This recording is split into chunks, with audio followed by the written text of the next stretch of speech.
નમસ્કાર, આપ જોઈ રહ્યા છો જેકેએસ ન્યૂઝ ગુજરાતી વાત કરીએ રાજકોટ જિલ્લાના ઉપલેટા તાલુકામાં સમસ્ત હાલારી વાણંદ સમાજ દ્વારા ચૈત્રી આઠમની શાનદાર ઉજવણી કરવામાં આવી. સમગ્ર વાત કરીએ તો નાઈ સમાજના આદ્ય દેવી માં લીંબચ ભવાની માતાજીના પ્રાગટ્ય દિન નિમિત્તે ઉપલેટા ખાતે ભવ્ય ઉજવણી કરવામાં આવી હતી, જેમાં માતાજીનો મહાગૌરી યજ્ઞ અને મહાઆરતી, રાસોત્સવ તથા સમૂહ પ્રસાદનું આયોજન કરાયું હતું. આ કાર્યક્રમમાં દરેક ગામ તેમજ શહેરમાં વાણંદ સમાજ દ્વારા ઉત્સાહ અને ખૂબ આનંદથી ઉજવવામાં આવે છે. ત્યારે ઉપલેટા શહેર તથા તાલુકાના 52 ગામોમાં વસતા હાલારી વાણંદ સમાજના દરેક લોકોએ બોડી સંખ્યામાં હાજરી આપી માતાજીના પ્રાગટ્ય ઉત્સવનો લાભ લીધો હતો. સમગ્ર કાર્યક્રમને સફળ બનાવવા માટે ઉપલેટા હાલારી વાણંદ સમાજની કારોબારી સમિતિએ ખૂબ જહેમત ઉઠાવીને કાર્યક્રમને સફળ બનાવ્યો હતો.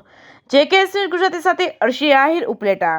જય લીંબચમાં, જય ગાયત્રીમાં. અષ્ટમીનો રોઢિયાવાડીમાં મહાયજ્ઞ, દુર્ગા યજ્ઞ થયેલ છે.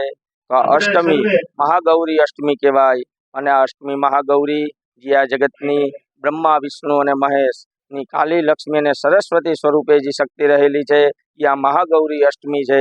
આજે ખાલી મહાગૌરીનું નામ શ્રવણ, કીર્તન, જપ કરવાથી આખા યજ્ઞના ફળનું મહાત્મ્ય છે. આખા વર્ષમાં પૂજા ન થઈ હોય અને ખાલી અષ્ટમીના દિવસે નકોડો ઉપવાસ કરી મહાગૌરીનું જપ તપ કરવામાં આવે તો એમ કહેવાય ત્રિવિધ તાપોથી મુક્તિ મળે છે. આધિદૈવિક, આધિભૌતિક, આધ્યાત્મિક આવા તાપોથી મુક્તિ મળે છે. અને આ મહાગૌરી સ્વરૂપે જ આખા જગતમાં સચરાચર જગતમાં વ્યાપી રહી છે. આવી મહાગૌરીની આઠમના દિવસે આજે લોઢિયાવાડીમાં દુર્ગા મહાયજ્ઞ પૂર્ણ કરેલ છે. તો બધાને અષ્ટમીની, મહાગૌરી અષ્ટમીની હાર્દિક શુભકામના. જય લીંબચમાં, જય ગાયત્રીમાં.